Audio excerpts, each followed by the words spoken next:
The monsters began working together in order to catch the humans. As the group neared the tower, George realized things were going downhill fast. Without hesitation, he rushed out to distract the creatures, drawing their attention away. The moment the monsters spotted Sam, they charged after him, giving the others a chance to escape.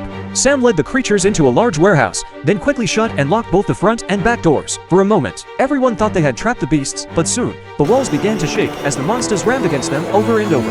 It was clear the doors wouldn't hold for long. Jack knew they had to destroy the monsters completely, so he came up with a desperate plan: blow up the warehouse. He grabbed a CO fire extinguisher and told his teammates to spray him with it. The creatures didn't have eyes, they hunted by sensing heat.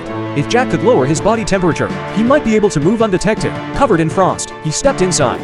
His plan worked, at least for a moment. The monsters wandered nearby, unaware of his presence. Jack carefully moved through the shadows, inching closer to the pile of explosives, but the cold mist on his body started to fade, and his body heat returned. The creatures turned their heads. He'd been spotted. Jack pressed the detonator just as the monsters lunged outside. His teammates smashed open a warehouse window and unrolled a fire hose, ready to pull him out. Jack scrambled up onto a vehicle, grabbed a hanging power line, and swung toward the window, but the wire snapped, and he plummeted to the ground. The monsters charged at him. At the last second, one of his teammates hurled the hose his way. Jack grabbed it and climbed with all his strength, barely escaping as the beasts slammed into the wall below. Moments after he reached safety, the monsters went berserk, ramming the walls until the entire structure began to crumble. The team sprinted out of the area as the warehouse collapsed behind them.